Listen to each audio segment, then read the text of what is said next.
Good morning. So I'd like to talk to you about Melchizedek, the high priest of the temple in Jerusalem that met with Abraham in the story of Genesis. And Melchizedek and the Trinity, particularly, is the Trinity an ancient practice of Melchizedek? I believe that it is, and I believe that it is after doing a little bit of research into the origins of the Trinity. Now, I made an earlier video from a couple of years back that talked about the Trinity as being based on a confusion of some of the early Christians who were reading Genesis, and there's a passage in there about the Anunnaki gods. They didn't realize that these were the gods of the original Enuma Elish story, and so they said, well, this is the Trinity, this is the three gods in one, and it's just, that's why they're using the plural. When it says in Genesis, let us make man in our image after our likeness. So when the early Christians read that, they said, well, this is just the Trinity here. Now, they did do that, but that doesn't mean that the Trinity wasn't actually an ancient, let's put it this way. I can't say necessarily a practice, maybe a philosophy, or the basis of a religious philosophy. Let's put it this way. That the Trinity was the basis of a religious philosophy.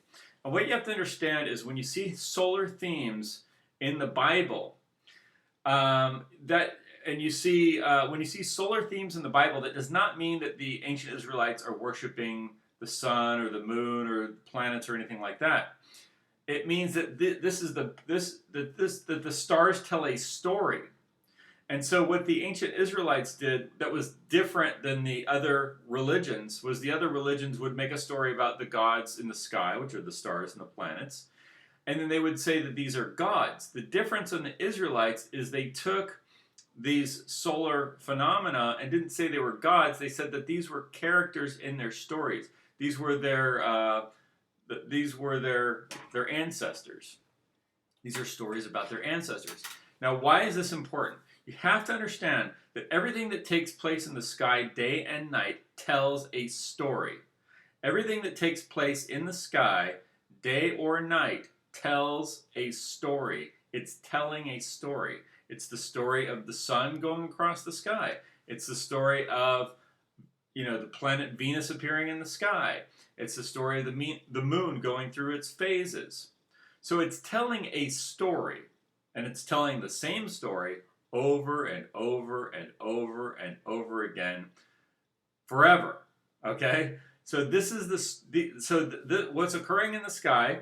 In the old days, the ancient Greeks and the Egyptians and the Chaldeans and the Sumerians and everybody else, the Hittites, they and the Germans and the Swedes and everybody, right?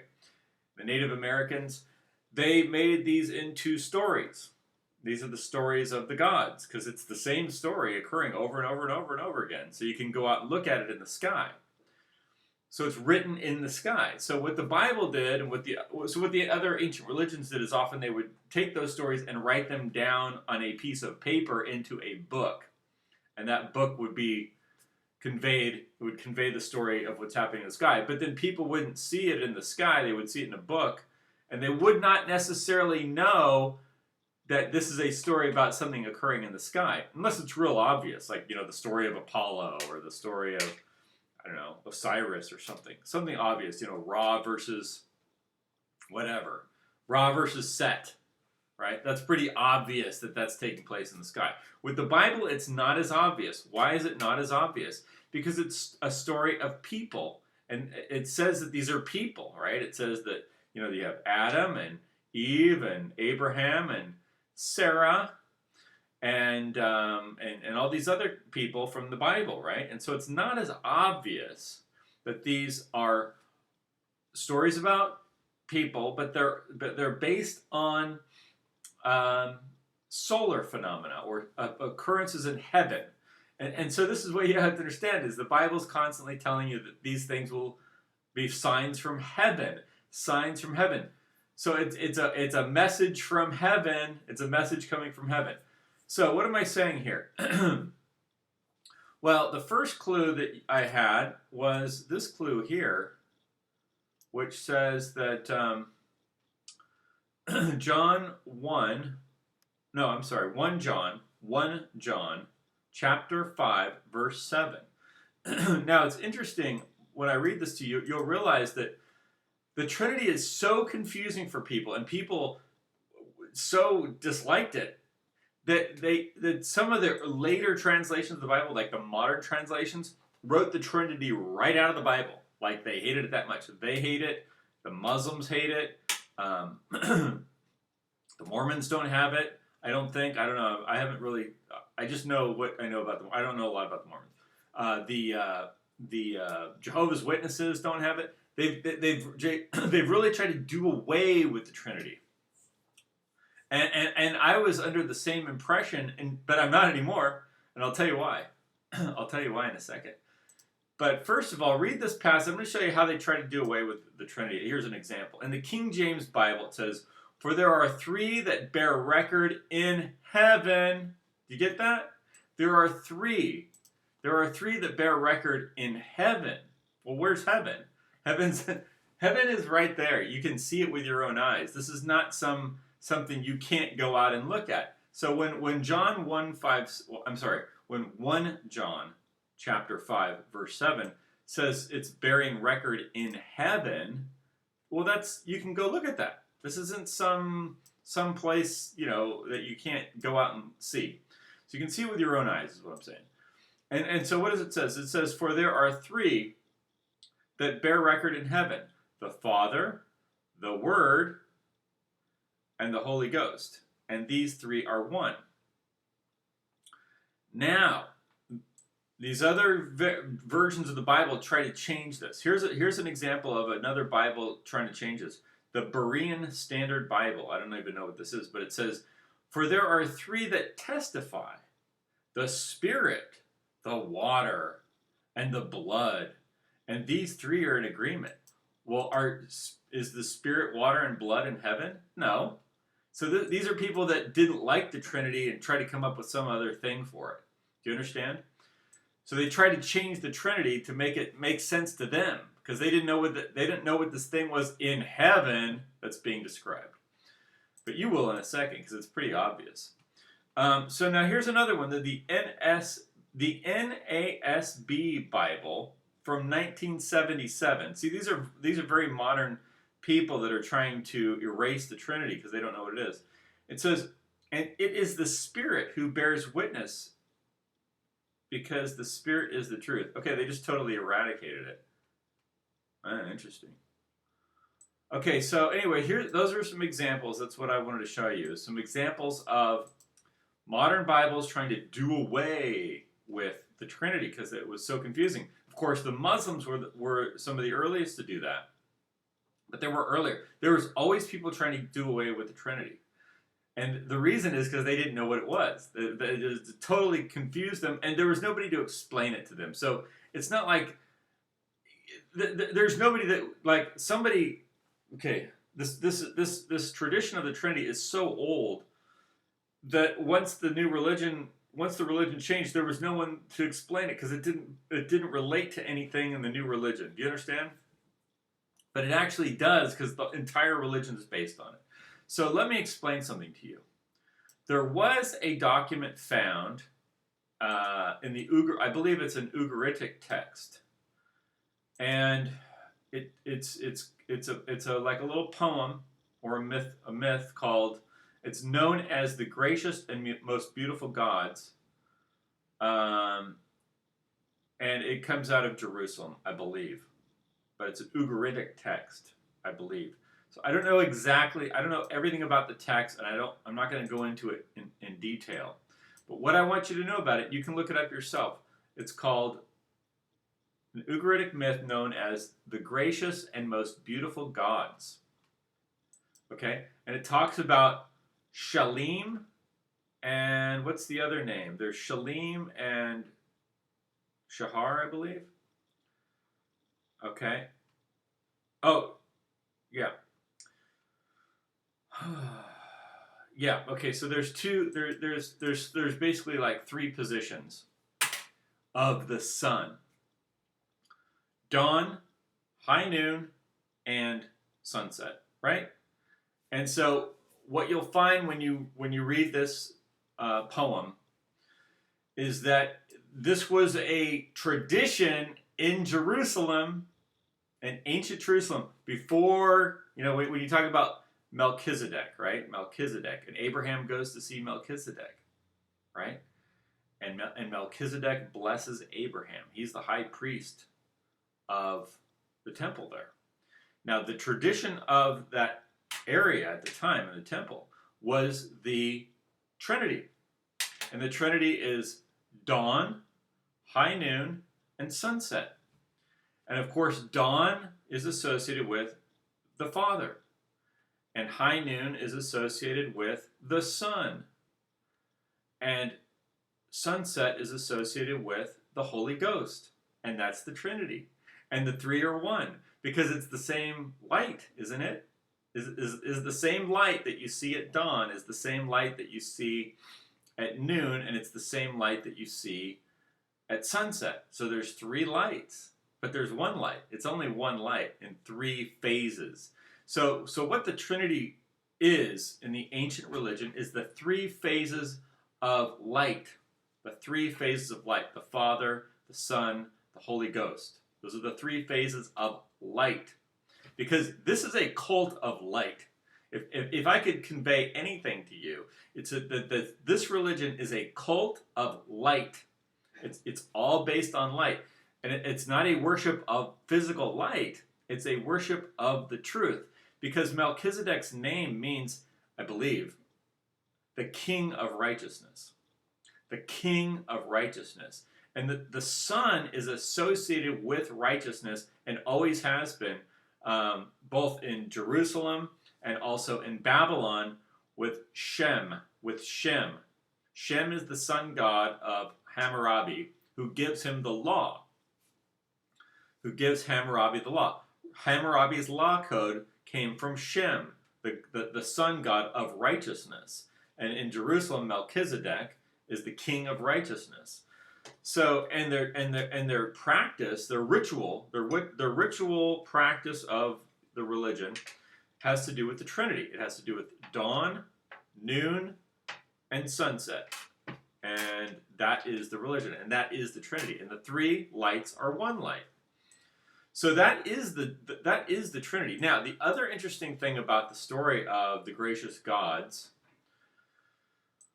is that it features Asherah, Shara,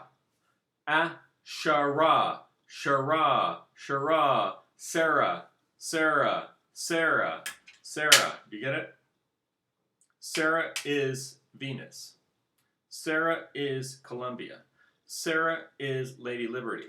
Sarah is Lady Britannia. Sarah is Asherah. Shara. Hi, Shara. How are you doing, Sarah? That's what that means. Now, in the story of the gracious gods, Venus plays a role because a lot of times you'll see Venus right over the horizon, both in the morning sometimes at dawn and sometimes in the evening at sunset.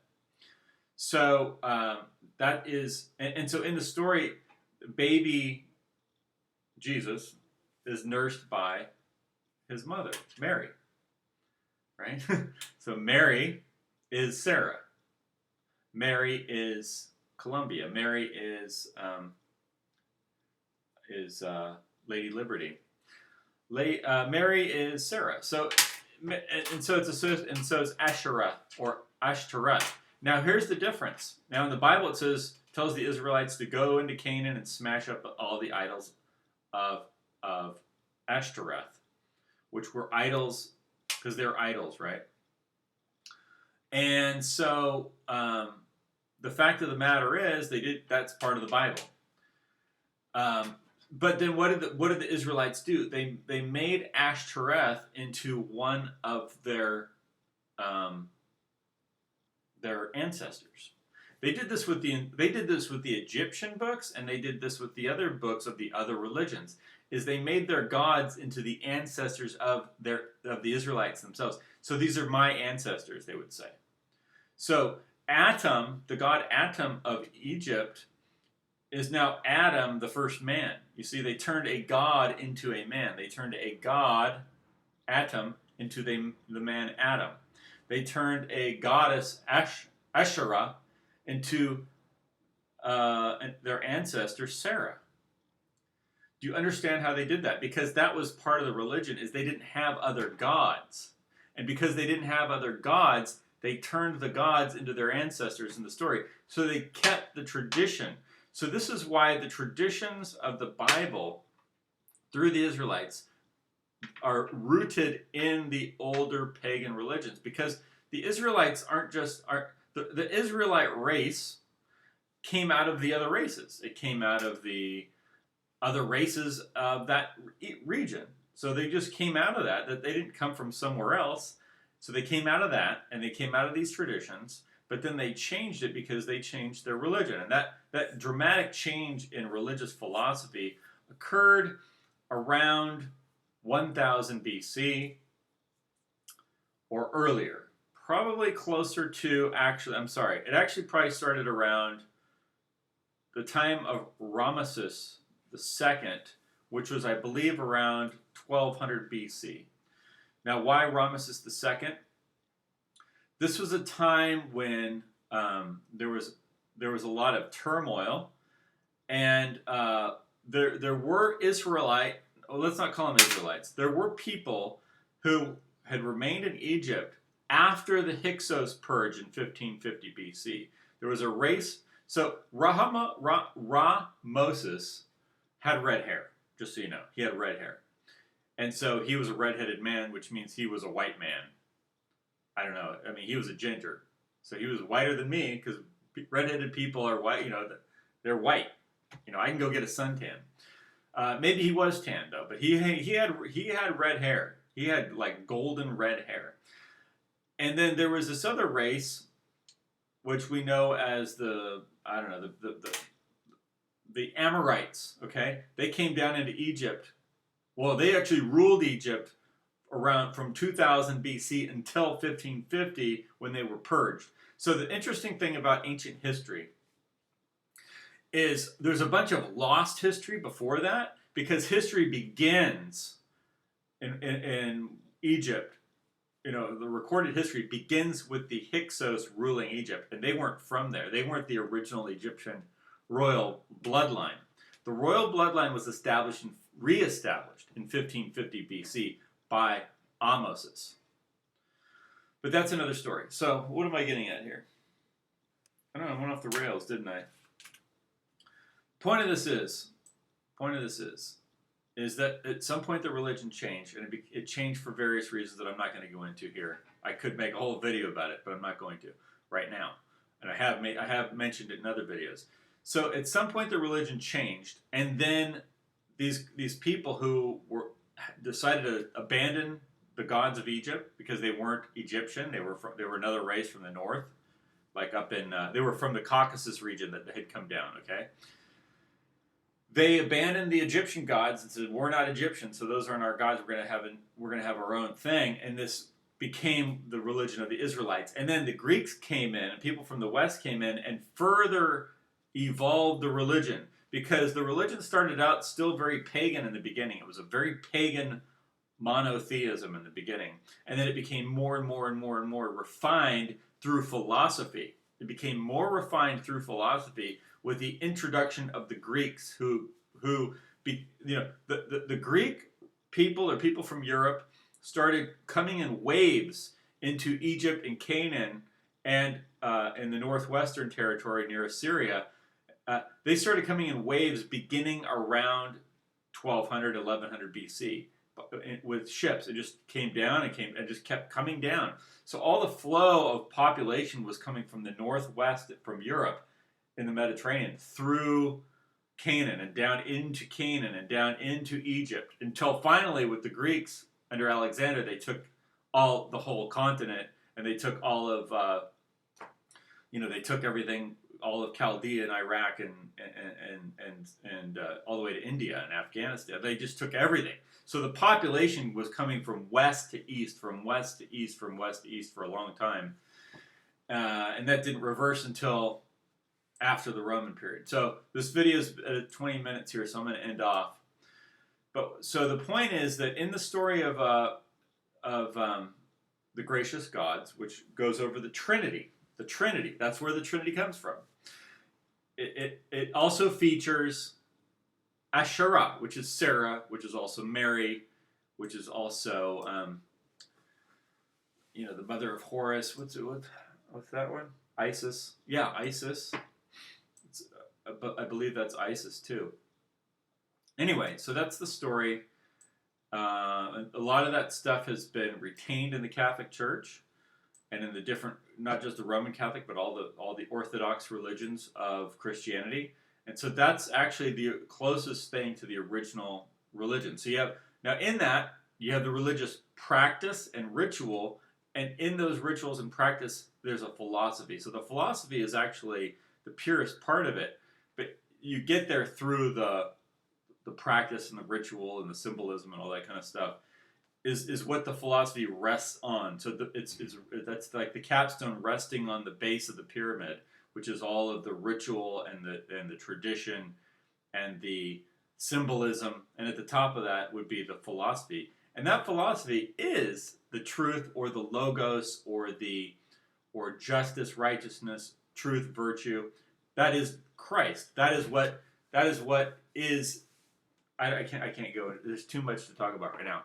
But that's the logos, which is spoken about in the Christian story as the logos.